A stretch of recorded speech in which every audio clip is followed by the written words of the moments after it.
ఇది మూడవసారి పిలవడం, 3 సార్లు కాదు 30 సార్లు పిలిచినా విచారణకు సహకరిస్తాం. మా మీద కేసులు బనాయించి మమ్మల్ని ఇబ్బంది పెట్టి కమిషన్లు వేసి మమ్మల్ని ఏదో ఇబ్బంది పెట్టినంత మాత్రాన, వేధించినంత మాత్రాన ప్రజల తరపున ప్రశ్నించడం బంద్ చేస్తామనుకుంటే అది కాంగ్రెస్ ప్రభుత్వం యొక్క అవివేకం, అజ్ఞానం అవుతుంది తప్ప ఇంకోటి కానే కాదు. పెద్దలు కేసీఆర్ గారిని, పెద్దలు హరీష్ రావు గారిని కాళేశ్వరం కమిషన్ ముందు కూర్చోబెట్టి మీరు పైశాచికానందం పొందొచ్చు.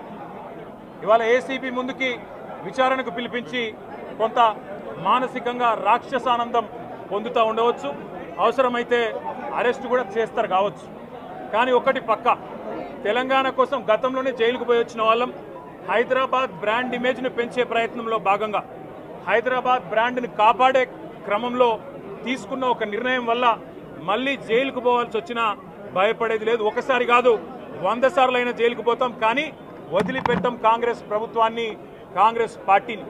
మీరిచ్చిన 420 హామీలు, మీరిచ్చిన దొంగ 6 గ్యారంటీలు, మీరిచ్చిన డిక్లరేషన్లు, ఇవాళ మీరు లోకల్ బాడీ ఎన్నికలకు సిద్ధమవుతా ఉన్నారని చెప్పి వార్తలు వస్తూ ఉన్నాయి.